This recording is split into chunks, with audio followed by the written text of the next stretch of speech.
What was it again? It is Fearless Comedy Debate. Debate!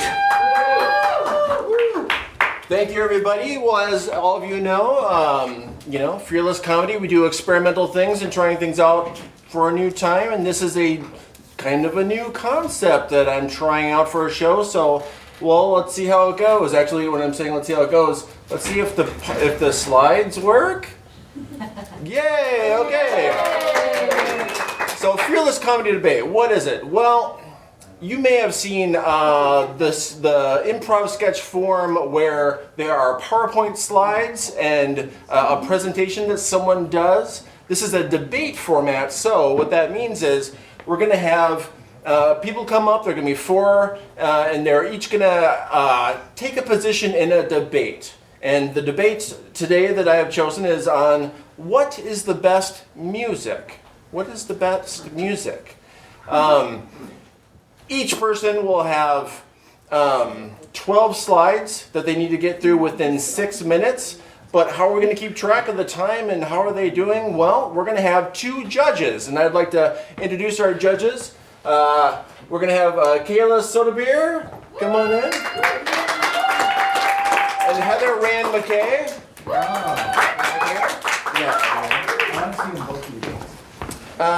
And so they're going to keep track of the timing, and as the presenters come through, they're going to judge the presenters on things like, well, obviously humor, but also logical consistency. Does it seem like they're confidently stating their case, and are they acting as if they knew what these slides are going to be? Because that is the main thing. These slides are going to be, well, they have been randomized. I actually do a lot of lectures and use a lot of PowerPoint in my job, and PowerPoint does this thing lately where it will actually suggest slides for your lectures, and they'll often make no sense. And so I thought to myself, I could put those together in something and have people try to make them make sense, and probably will do a better job than I did. Well, I think I'm going to introduce the debaters real quick. Tim Wick will be going first. And going second will be Nathan Gerber. Come on in. And going third will be Allison Anderson. Oh, nothing. And last but not least is Eric Thompson. Yay. All right, as I said, there will be 12 slides per each person, and the final slide will say something. So if you lose track, the final slide will say in summary or to sum up, to give you a bit of a clue. And our judges, we're going to check in with you after each debater to get a little bit of feedback, see what the good points, bad points were, get some of your thoughts. But with no further ado, I think we're about ready to get going. Are you ready, Tim? Sure, but who am I debating? Well, this is the thing. We're all four of us, it'd be four debaters. So you going first means that you don't necessarily know what their top points are going to be. You're just going to have to try to get ahead of the game. All right, and what's our topic? What is the best music? Best music. What is the best music? All right. I'm ready. All right, and go. Thank you for coming to our debate here today. We're going to be talking about what the best music is, and as you can see from this first slide, it is clearly Irish music. This shot is, of course, taken from the perspective of a leprechaun. Leprechauns are the greatest connoisseurs of Irish music. Let's learn a little bit more about leprechauns. Next slide. That's right, leprechauns are incredibly clumsy. Now, I know what you're saying. Leprechauns live at the end of a rainbow. Of course they do. If you're clumsy, you would live at the end of a rainbow. Why? Because it's a slide. You just slide down to the end of the rainbow where you find gold. And gold, in this case, is a metaphor for Irish music. Next slide, please. Now you're sitting there, you're listening to your radio on a Sunday afternoon. Your butt is making roots into the seat, and you're thinking, what's going to get me out of my seat? What's going to get me dancing? And you're like, my whole top side is numb because it's asleep because it's been just here for so long. That's why Irish music is great, because you only need to move the bottom of your body. The top of your body can just be sitting there flopping around. Next slide, please. It is true that Irish music makes you very tired. And sometimes, because you're dancing, and then it takes more work with the lower part of your body than the upper part of your body. So sometimes you might just need to hold yourself up against a table leg. This is what leprechauns do, clearly. If you're not a leprechaun, you need to use something slightly larger. But that's your call. Next slide.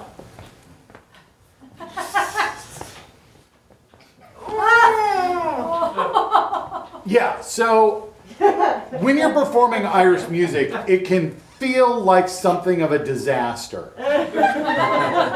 Especially if you bring along a penny whistle player. So my recommendation is leave the penny whistle player in the car. Next slide, please. Yes, so once again, we see this from the point of view of a leprechaun. Now, when a leprechaun is listening to Irish music, it makes them very happy. It makes them very happy. That means they hoard more gold, which in this case is Irish music, which of course is worth literally nothing. Don't go look at the end of a rainbow. There's just going to be Irish music there. Not that that's bad. Irish music is amazing. Often there's also a cute dog. So that's pretty great. That's why leprechauns are happy all the time and why they are frequently dancing jigs. Next slide, please.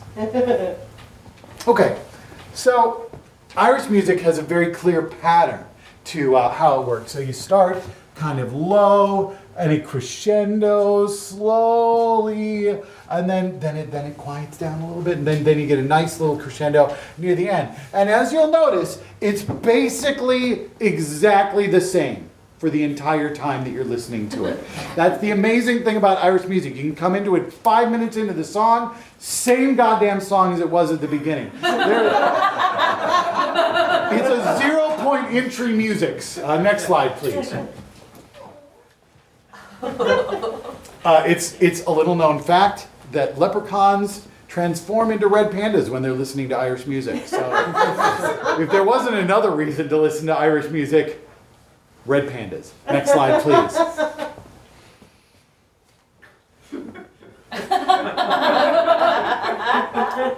Irish music has a lot of interesting topics involved in it. I know a lot of people think, well, really Irish music is just love songs about people dying, and that's not wrong. But how they die can vary from song to song, including possibly death by Parmesan cheese. Next slide. I think that what we can see here is that dogs really love Irish music. They will jump through window blinds and run across your yard in order to hear Irish music if you are playing it. And as I said, you can play it for 15, 20 minutes. It can attract all the dogs in the neighborhood into your yard. And what you want to make sure that you have then is a lot of poop scoops. Next slide, please. One thing that it's really a surprise when you listen to Irish music for a while is how many songs are about cabbage. To the point that different colors of cabbage creep into the music. You're like, I thought there was just like green and purple. No, there's red, there's yellow, there's blue, there's all different colors of cabbage. And if I've learned anything from Irish music, it's about cabbage. Next slide, please. In closing, what the hell is that? No! In closing, every time I've heard an Irish band, if I'm walking by a bar and there's Irish music playing, I will literally telescope my head around the corner to watch that Irish band, because Irish music isn't just about listening. It's not just about your ears. It's also about watching. Is that boron player ever going to stop? The answer? No. Thank you. Enough for Tim Webb. I'd like to turn for a moment to our judges and get some feedback for our first debater. What do you think, judges? You know, when I hear Irish music, I think of U2, the Cranberries, Enya, really, I appreciate being educated on the more traditional aspects of Irish music. I was not aware, for example, that leprechauns were real. I thought that was a made-up thing. I like the analogy of gold being a metaphor for Irish music. I think I would have liked a little bit more focus on revolution. You know, a lot of traditional Irish music sure is about sad people in love dying. The revolutionary music about the separation from England is something I would have appreciated to learn more about. However, Tim said crescendo, and that's a word about music, I think.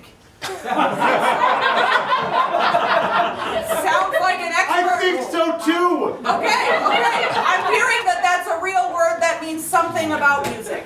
I'm going to go ahead and now yield the rest of my time to Kayla, who is a musician. Right. So both Tim and I work at a Renaissance festival, so we have absolutely no authority at all on Irish music.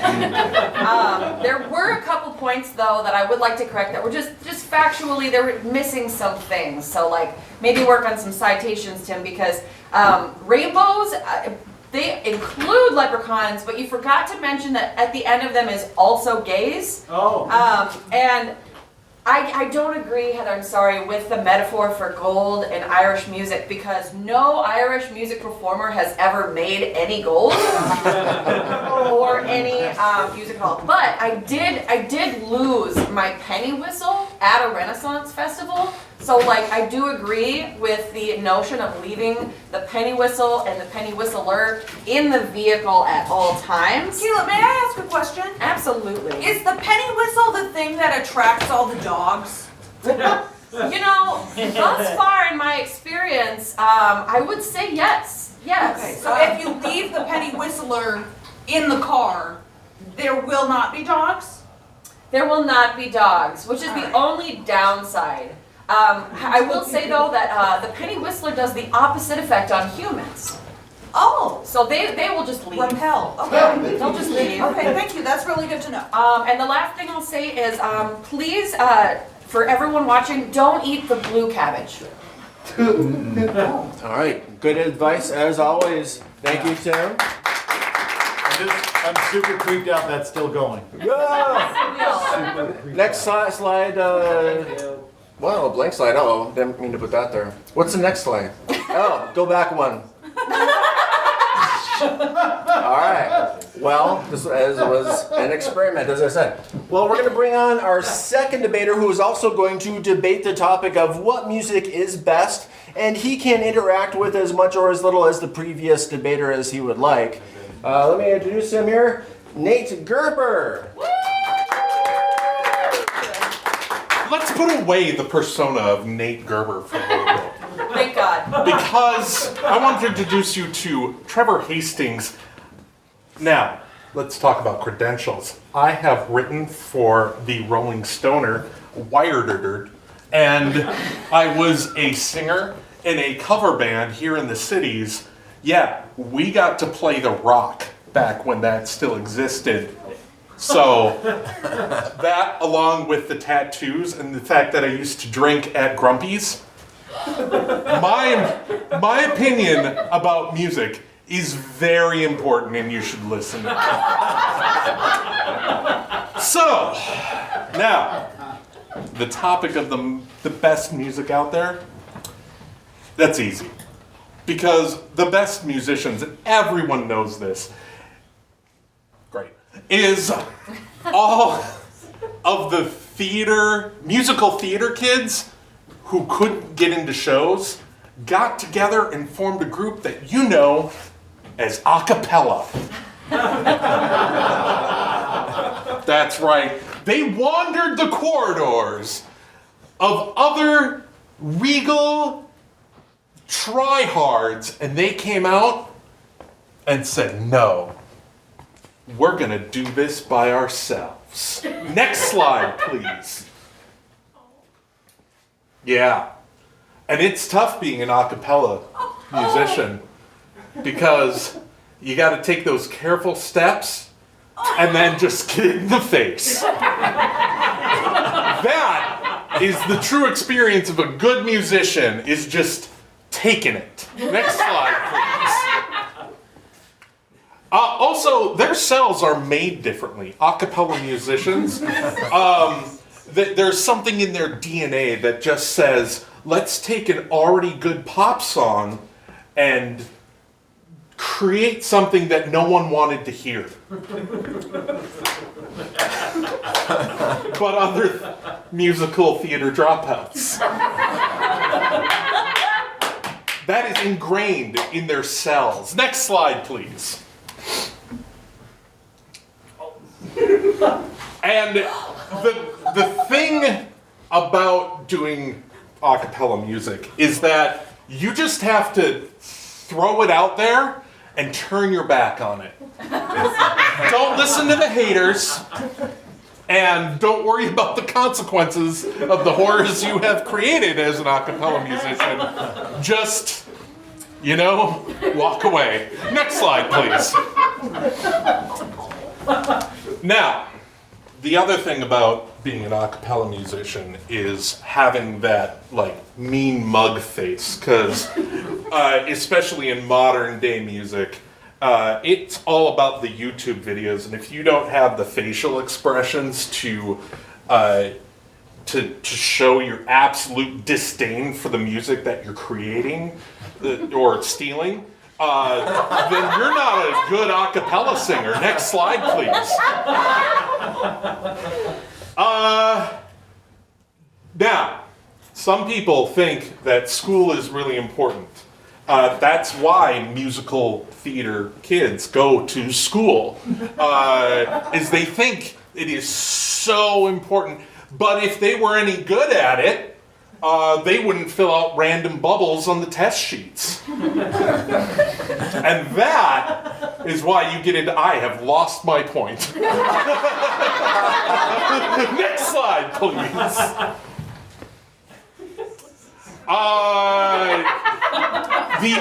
The other reason why you should really respect, love a cappella music performers is good defense is the best offense.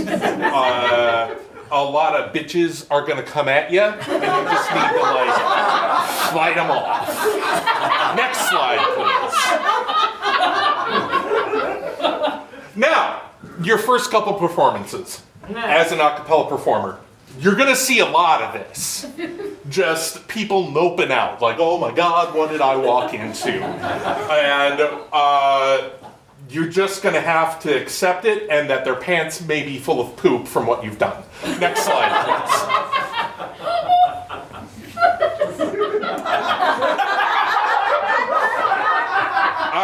More on my credentials.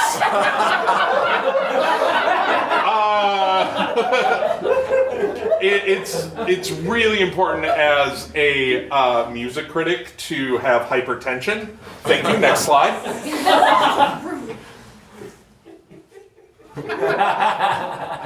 Now, being a popular a cappella performer, sometimes you just freeze.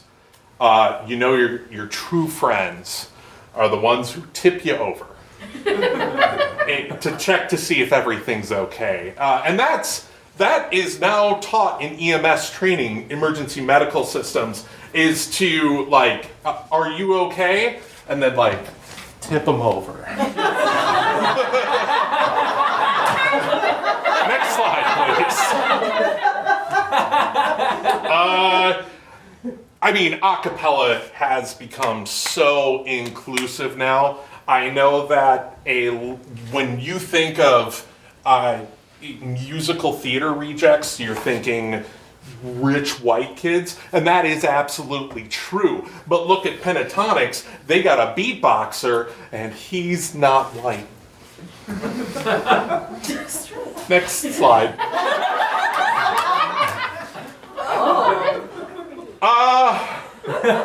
So in closing, a cappella is not the end of the world will not raise Dagon from the depths of the ocean to bring our end. This is not a cult. Thank you.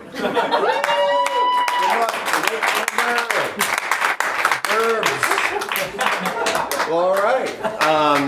That was a great point. So I'd like to again turn to our judges and get a little bit of feedback and thoughts. Absolutely. The first note I wrote for Nate here, it just says, "I hate you." That's fair. And I think we maybe all felt that throughout the thing.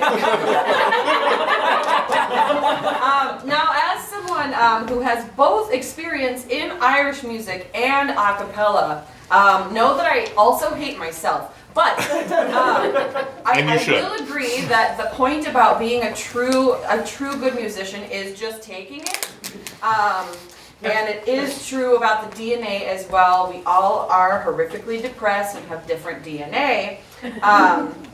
And as someone who also went to music school, your clear representation of what that's like by completely forgetting what you were doing during the slide where you were taking a test is a perfectly accurate example of why musicians should not attend school. That is a waste of money, It's a waste of money. I can attest to this. especially when the school closes. Oh, yes. Thank you. R.I.P. McNally Smith. And my final thought is that the thing that you were incorrect about is that there are absolutely no bitches for you as an a cappella singer. So, but I'll turn it to Heather now for the rest of the judgment. So I'd like to clarify a point. You said something about rejected theater kids. I feel like that's kind of a redundant thing to say. That's because, like everyone else in Fearless, you've never performed at the Guthrie.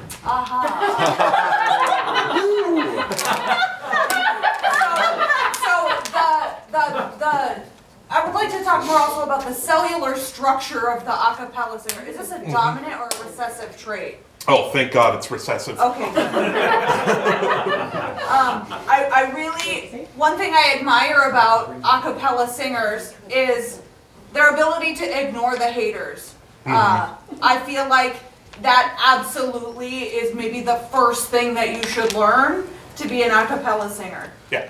The last thing that I really want to point out is, so the slide at the end with the face head that had maybe a dozen mouths on it, logistically that would maybe actually make a very good a cappella singer, right? Aside from the madness it would create, sure. Yeah, I mean, Same thing, really. yeah. Do you sing a cappella music? God, no. Okay. Yeah, you don't want, no. Thank you, I learned a lot. All right, give it up again for Nate Gerber. And our next debater coming out, and again the topic is what music is the best. Do I see her? Yes, you There we go, Allison Anderson. So I'd like to start out by introducing myself and my credentials. Allison Anderson, CBC, CCA, MD, PhD, DDS, Notorious RBG. So I am going to tell you why 80s music is the best music. And I know that sometimes 80s music can feel like you're in this long, dark tunnel with very little way out. I understand that. But there is a light at the end of that tunnel, and that is the greatness of 80s music. Next slide, please. It's colorful. It's grandiose. It's very big. Everything in the 80s was very big. Much like this peacock is very colorful and grandiose and very big. Next slide, please. So drowning does happen in 80s music. It's a hazard, I won't lie to you. You can go down that spiral and you can feel like you're being overwhelmed, especially when rickrolling is involved. But you know, sometimes someone will come along and just high-five you for drowning. And isn't that a good feeling? Next slide, please. Well, that is just an adorable cat. All right, so adorable cats even sometimes enjoy 80s music. Sometimes. Most of the time they're very disdainful. I understand that. That's just really the cat thing. It's not really so much about the music. It's just cats are very dismissive. But see, this cat appears to be very engaged in the 80s music it is listening to. Well done, kitty. Next slide, please. So, it can feel like you're wearing a disguise when you try to get into 80s music for the first time. If you haven't already been engaged in it before, you're kind of going, what's going on? I'm supposed to pretend to like this stuff. There's a lot of synth happening. I don't know what's going on. Just embrace it. Just run with it. Rip off that disguise and dive in. Next slide, please. 80s music is 90 degrees, I think. Or maybe it's 10 inches or centimeters or something. I'm not sure what the units are here. This one is clearly degrees. We're talking about a protractor. 80s music is 90 degrees. It's a right angle. It's right, people. Next slide, please.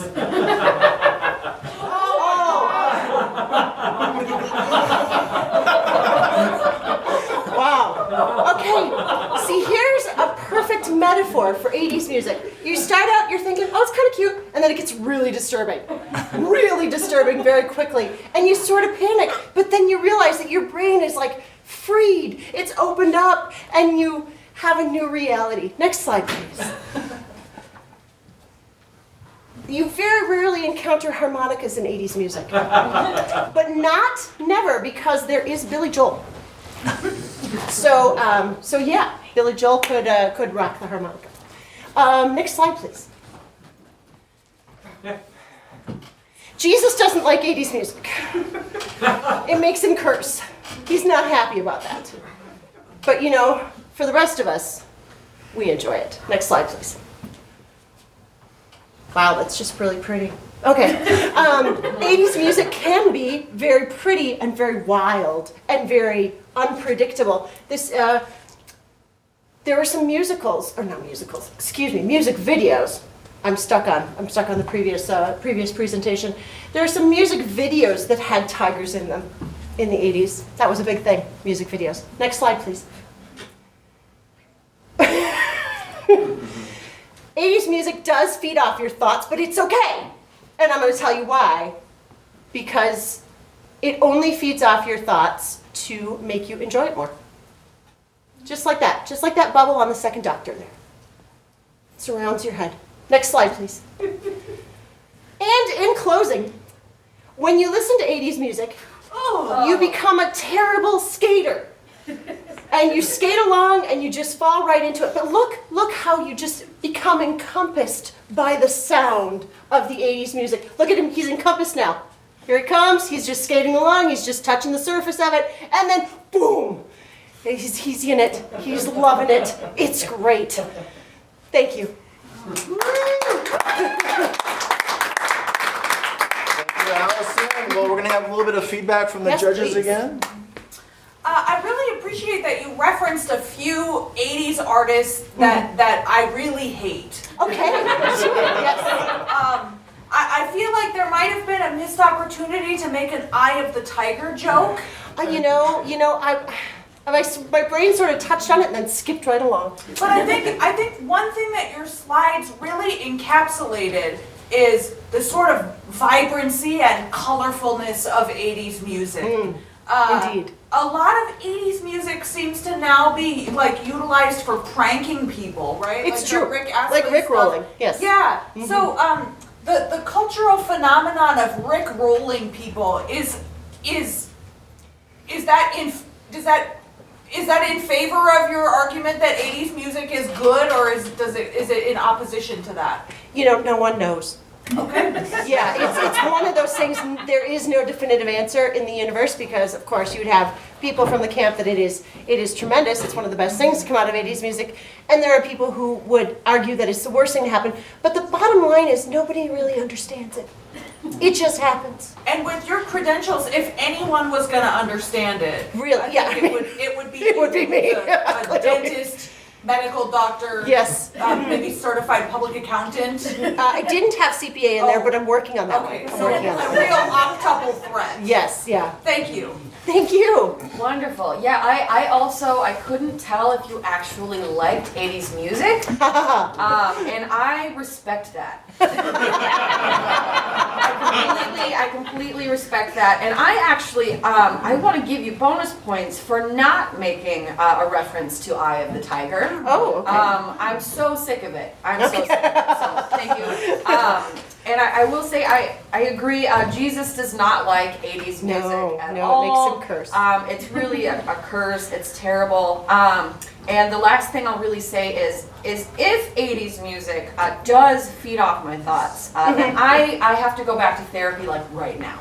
Yeah. So thank you. Not gonna argue with you there. Thank you for that. Yeah. You're very welcome. You're very welcome. Thank you. All right, the last of our team of debaters has made his way up to the stage. Let's welcome Eric Thompson. The topic of what music is best. Thank you. So what music is best? I have a very compelling argument, and while I respect the debaters that came before me, as much as Nathan did push for a cappella, being the rejected people from musical theater, technically, better than that would be people who are not rejected from musical theater. And my credentials for understanding musical theater is I have a radio in my car.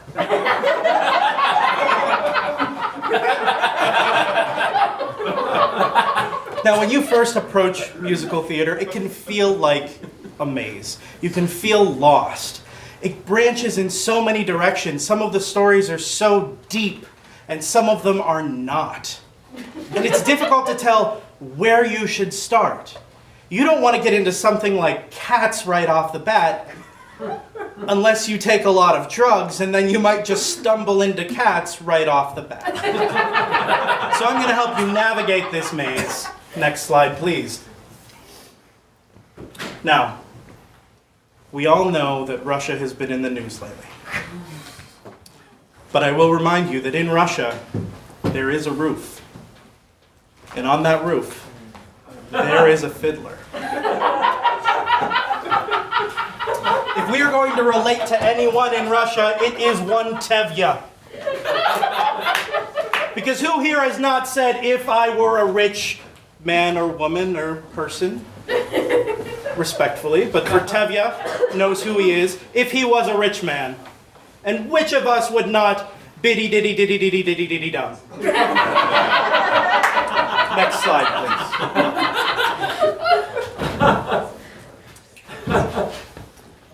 Now, when you get into musical theater, you can feel a little bit hungry. You can feel like, oh, I found something catchy and I want to listen to more of it. Do!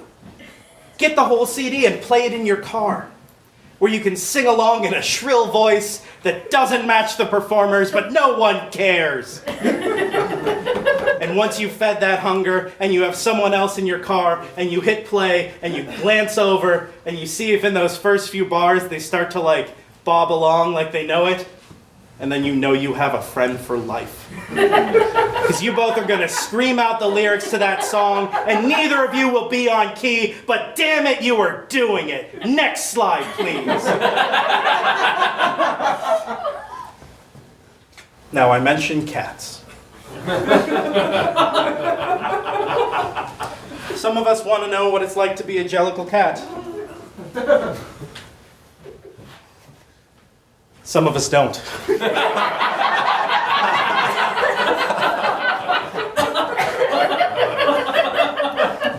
Next slide, please.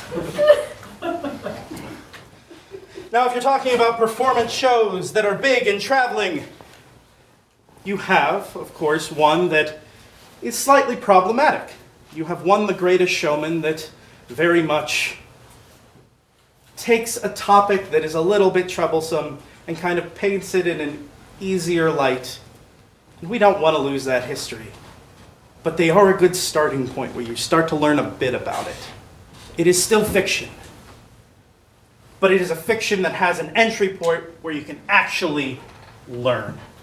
And as much as we love Hamilton, Hamilton is not history and we know it. Neither is The Greatest Showman. Next slide, please.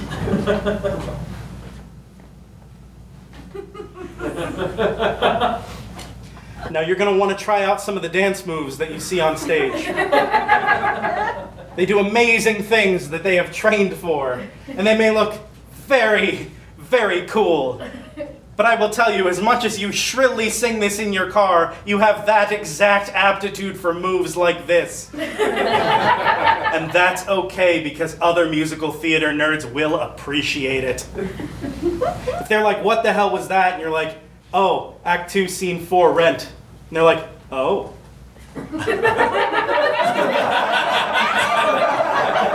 Well, damn. Next slide, please. You may feel like an outcast sometimes, but what you're actually doing is learning about relationships. And what musical theater teaches us is that relationships are bad. Phantom of the Opera. Annie, Get Your Gun. It's in the title. You'll start feeling different and detached from the people that are around you. That's because the people around you are bad people. Find other musical theater people that have already learned this. Next slide, please. Once again, Cats. There are some good songs in Cats. But you should not watch a movie that is really not the musical Cats, unless you have taken substances that they talk about in other musicals. Next slide. Now here, what you will see is actually the real Sweeney Todd Barber kit.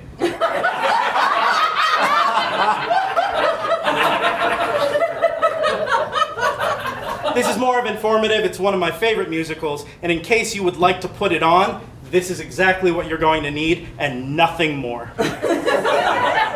Next slide, please. Now I've crunched the numbers, and realistically, they're tough. They're tougher than when in Avenue Q, someone with a BA in English, much like me, tried to find an affordable apartment, much like I tried. And yes, I discovered that musical while I was pursuing that degree, and I pursued it anyway. But I learned and I did not move to New York, which means I didn't get to live with a bunch of really cool puppets, but we all live with our mistakes. Next slide, please. Now, the theater crowd can tend to get more on the old side. So I ask you, please, when you finally decide that you can afford a musical, because when you go to one of these, please move calmly. They spook easily. They have bad hips. And you can really only play the oops, you fell down the stairs so I get your balcony seats card twice. Trust me, the third time did not work. Next slide, please.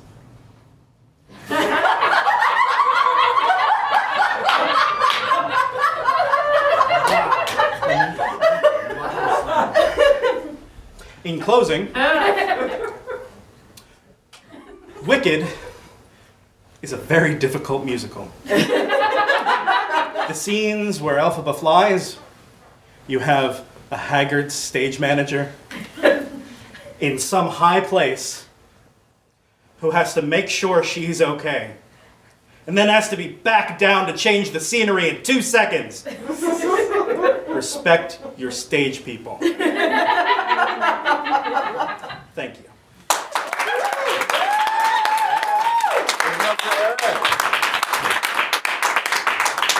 All right, judges, we're again ready for your feedback. Yes. I would think, Eric, that if you stumble into Cats at all, you should just give up there So the fact that you mentioned it several times, like that's negative points. But as someone who has sang Hamilton with you using your car radio in your vehicle many times, I would say that your fact about no one cares if you sing poorly in the car, I disagree. I disagree with you lovingly. I care.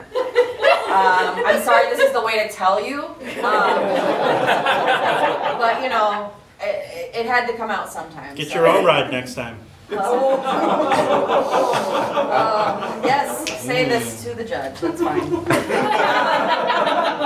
As an artist, I also don't believe that you crunched any numbers. I don't think that's a thing that artists can do. But I know that if you did and you were a rich man, you would biddy diddy diddy dum. So that was completely factual and great. And the last thing that you really got right as well is that I agree. The people around me are bad people. Eric, I really admire the amount of preparation that you did for this. I feel like you are an expert in the source material. I have not seen a single musical. It's not really my kind of deal, but I think I might see Cats after this. If you could make a couple of recommendations for the substances that you were referring to. Watch Rent first. I really also appreciate that you engaged the subject matter of the other debaters tonight. So thank you for doing that. And I want to finally end with the biggest takeaway that I have from your presentation here is that music can bring people together, and it can also really drive people away from you. So thank you very much. Well, before we move on to the next round, I do want to ask the judges, so what is the best music? None of the above. Okay. I would have loved to hear something about like sort of sleepy, folksy stuff that I fall asleep to. That's fine. This is fine. Could we have a moment to confer? Sure. Thank you.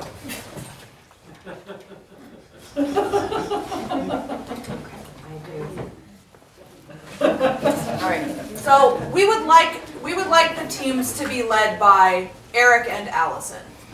Eric and Allison. Okay, well, let me describe the second round before we get going.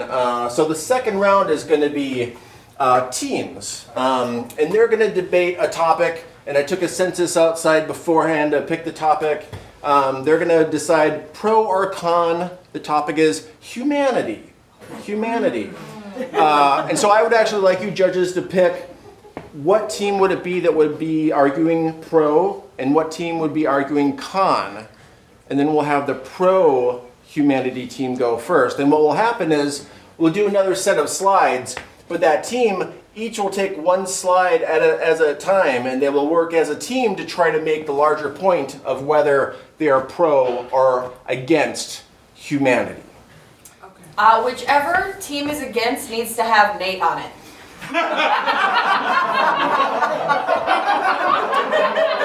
Okay, and who are the team captains you said? Eric and Allison. All right, Eric and Allison, which of you want to be with Nate?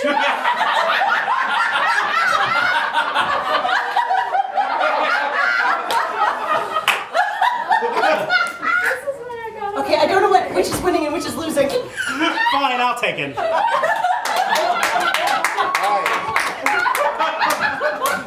But you guys are going to be taking the con, so we're going to take the pro first. All right? So, Tim, you and Allison, as I said, will take these slides. Now, it's going to be a bit quicker because it's the same 12 slides in 6 minutes, but you'll be taking turns one after the other. The team captain will go first. All right, y'all ready? Ready as we'll ever be. All right. Absolutely, humans are great. All right. Humans are amazing because of all of these incredible things we can do. We can point at stuff. I'm pointing, the image is pointing, everybody's pointing. We can have groups of people, or we can be off by ourselves. We can make money. Humans are very cool. Moving on.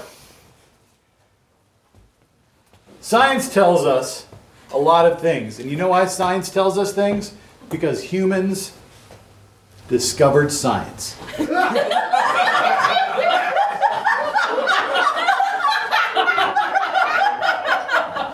Next slide. Humans can also paint things, and they can make really big, pretty brush strokes in interesting colors. Next slide. You know who's never gotten a tattoo? Things that aren't human.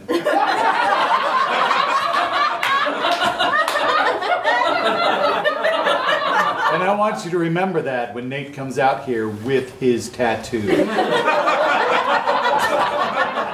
Next slide. So, there are good humans and there are bad humans. And sometimes we need the bad humans to give us an example of how good humans can be. Because the good humans know that these people are idiots. Next slide, please. What's the difference between humans and animals? Humans have hair. That can be styled in many different ways. Have you ever seen how a sloth styles its hair? It's not pretty. Slowly. I would go for human hair any day of the week. Next slide. Humans can be logical. We stress about tasks, and we learn how to stop stressing about tasks by completing the tasks, even though it makes us cry. Next slide, please.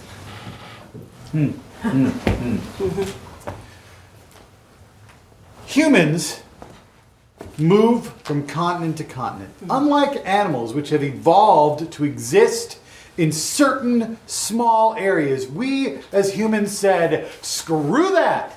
Screw it. I am tired. I am tired of living in the perfect environment. I would like to live on the frozen tundra where you can't grow food and where I need to develop clothing just so I can survive because for some reason I got rid of fur. And we understand the reason for that is because we have hair. And we understand the reason we moved to those cold climates is because of science. Next slide.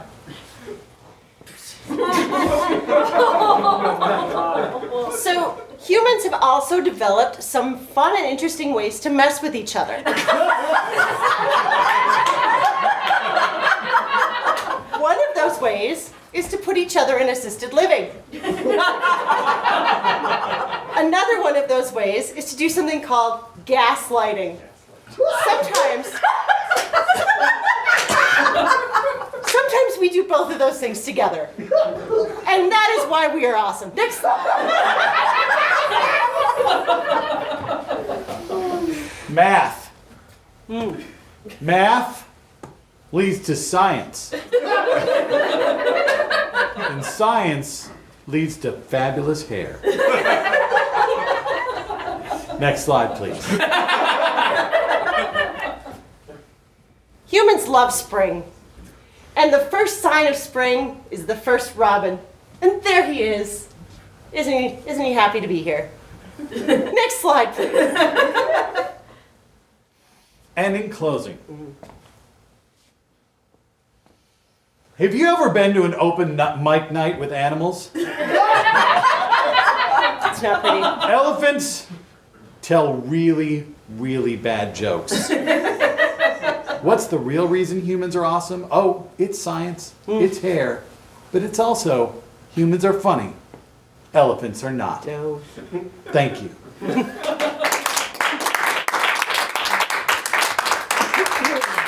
Well, judges, although it's too soon because we haven't heard the counter argument, but what are your feelings about the pro-human argument so far? I just want to do a little bit of fact checking here. Oh, okay. So you were pro humanity. You were taking the pro humanity stance. Mm-hmm. Okay. So animals do get tattoos. It's usually sad, but my dog actually has a little green tattoo by his pee-pee to indicate And that who he's gave been- that dog the tattoo? That's a good point. So also, animals do have hair.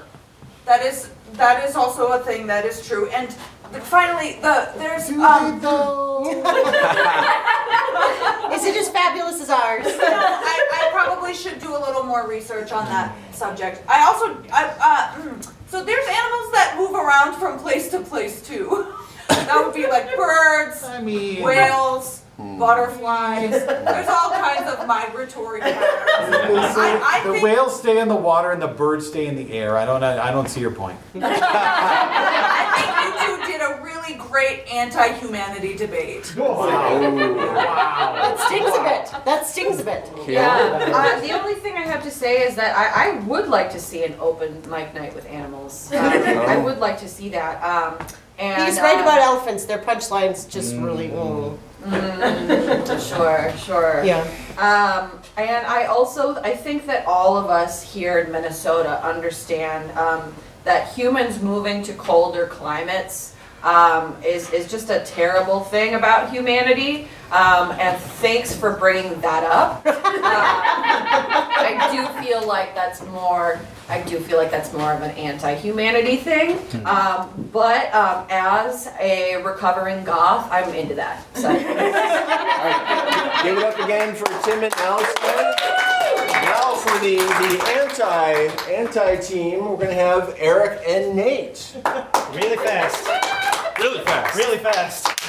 First of all, really quick, Jason Kruger, out here. Humanity sucks. Get out. First slide. All right, first slide. Humanity has capitalism. Oh. Next slide.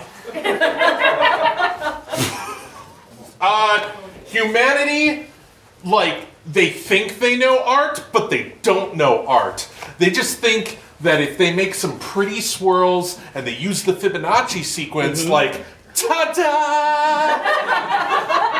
No, you didn't create science. The rest of nature did. Yeah. Next slide.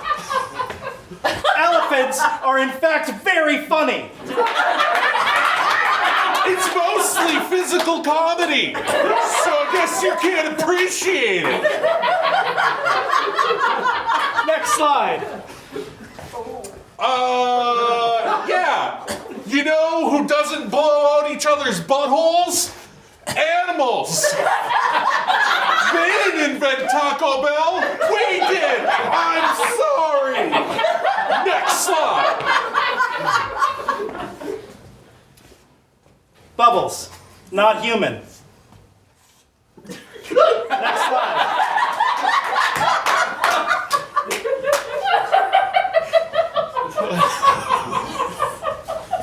Cats know how to set boundaries. Which is why I have 4 of them in a very small space. So I can learn how to become better. Cats. Next slide. Humanity did this. Did animals do this? No. Did your precious science do this? Look at that hair! Next slide. Yeah, that's right. Genetics. That's something humans found. Animals left it alone. They knew better. They found God and they left it there. Next slide.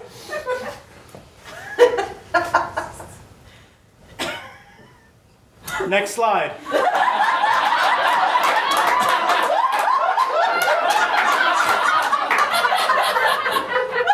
That's right.